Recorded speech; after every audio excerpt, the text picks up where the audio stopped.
time for the Susan Taylor Podcast, where we discuss the yoga of mind, medicine, and healing. Author of Feeling Good Matters, Sexual Radiance, and the Vital Energy Program, Dr. Taylor imparts authentic knowledge and practical tools that inspire, educate, and empower us to be a healing force for positive change. So join us and take your life and our planet to the next level.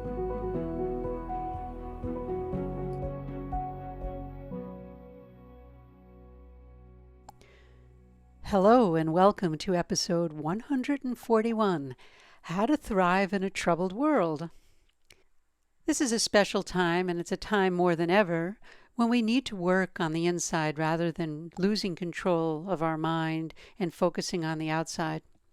It's also a time when we have to exercise caution and alertness with what's going on around us. It's also a time we need the skills to respond to this change that's happening, and we need to respond with courage, self-control, and unity. In this episode, I'd like to discuss 3 components needed to thrive, how meditation can help us overcome fear, and why courage is our new antivirus. I don't understand our country's diversion, at such a critical time with the pandemic, but it does exist, causing turmoil and out-of-control behavior.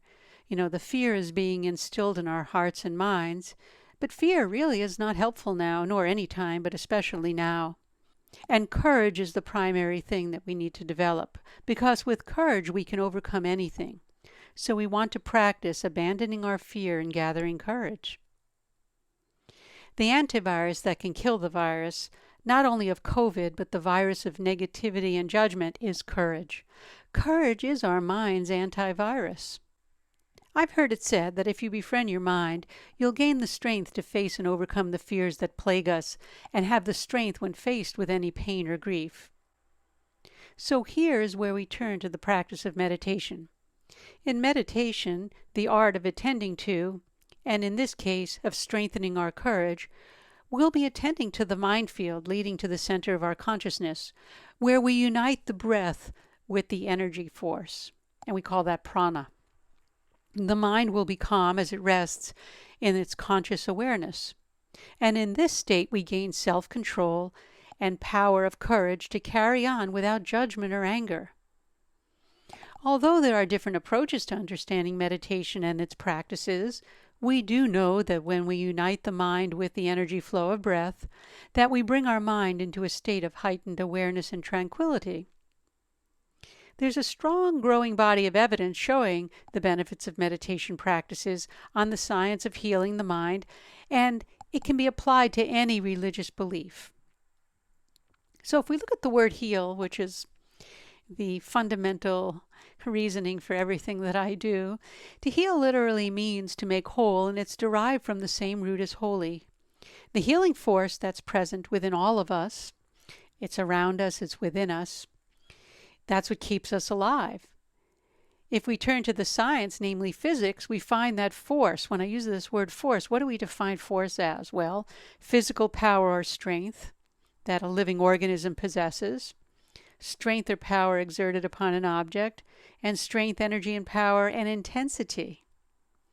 That's that force, that healing force, and that comes with courage. So what does it really mean, or what is it to be healthy and thrive in this environment right now? Well, we need to attain a perfect state of health. We have to remain mentally calm, steady, and emotionally stable. We must really not just be confined to our body and mind, but also connected to the consciousness. The clearer our consciousness is, the more well-being that's gained and the more self-control we can have.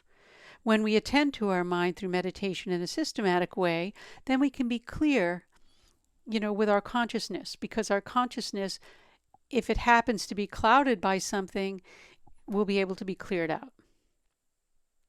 So how does meditation work in relation to building courage, self-control, and the feeling of unity that we're all together? Because of the separation of what's going on in this country now, it's really driving us into a state that's not going to prosper.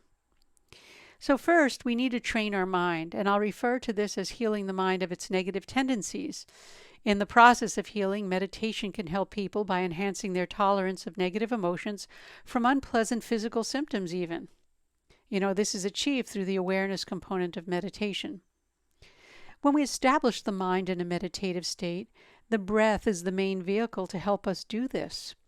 It helps put us on the road to what I call nirvana, to happiness, to bliss, because we bring our mind back home.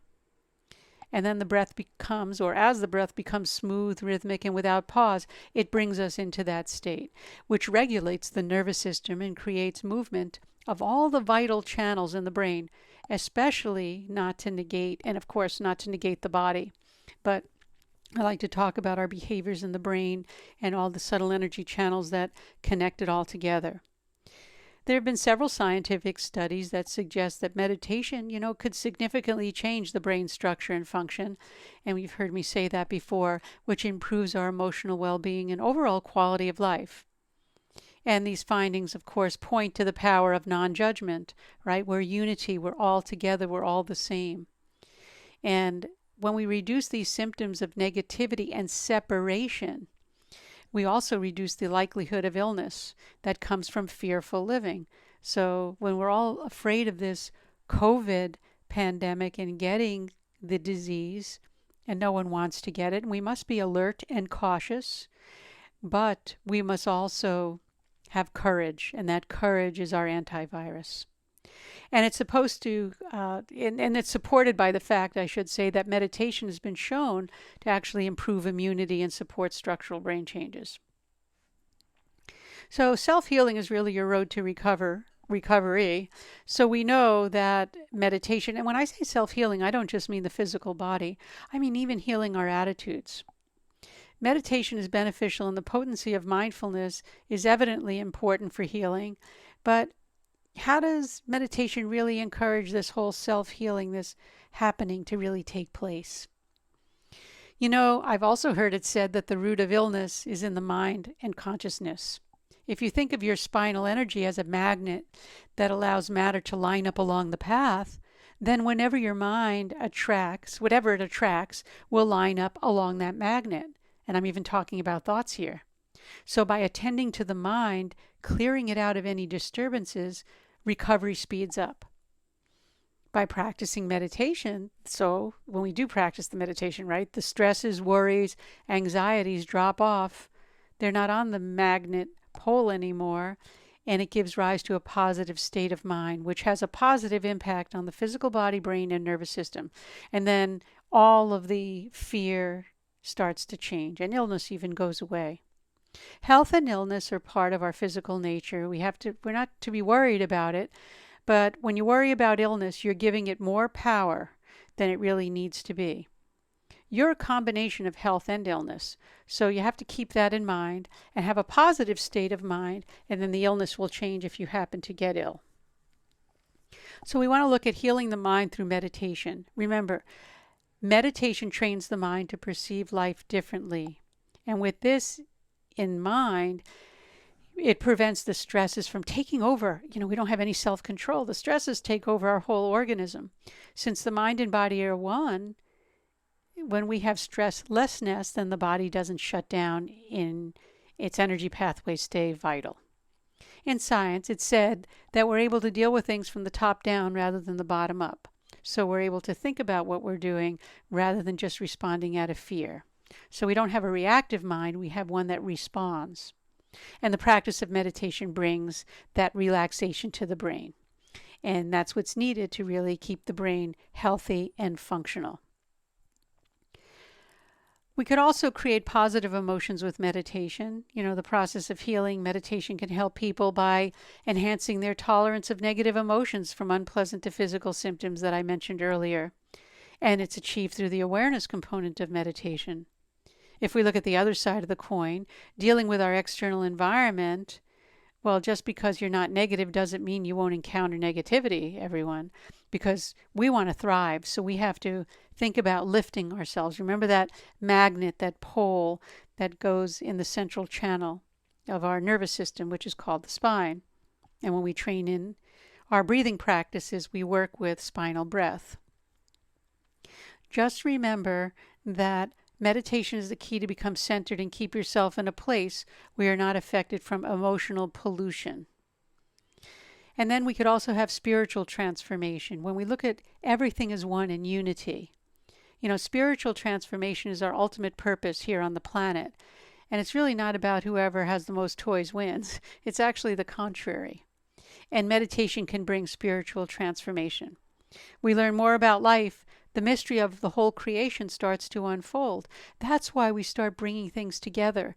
It's not pointing the finger and just attacking things and just reacting to all of what could be going on. But instead, we can do things based on love and compassion, which we have that divide right now. We have those that are being very reactive and those that are really they're bringing themselves together, unifying themselves, and they're coming together to contribute positive energy to the universe. And we all have to do that. We have to get over the tipping point here. Right now is the time to do that. Once these questions arise in you, that what's your meaning in life and what's our purpose in the self-knowledge, what's really going on in the world, we could find those answers within ourselves as opposed to looking outside for these answers.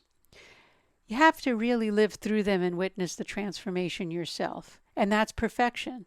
We're transformed within. And that's based on my new book that'll be coming out in the next 2 weeks on Return to Radiance, the 21-day transformation to vitality. It's really about creating that perfection within yourself so you could find that. And we can go out then and be the light for others. We're all diamonds in the rough, as we say. And we just need to polish and become brilliant.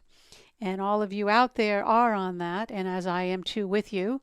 And we can go out and we can really shine light on the world that might be having a little bit of struggling happening right now.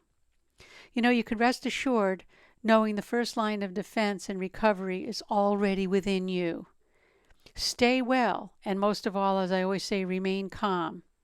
You can now visit meditationscience.org and take a look at our new learning center, and there you'll find the focused awareness meditation for those of you that are new to help you get started on the path.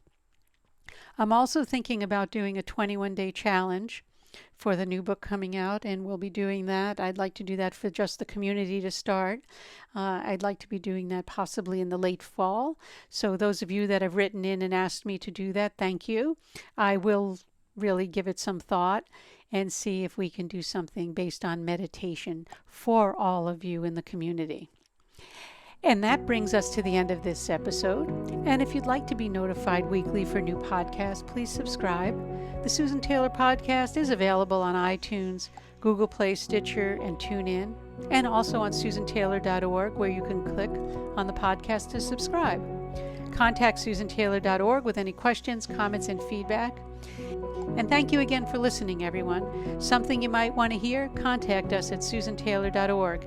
And again, until next time, remain calm, consciously aware, living in the moment.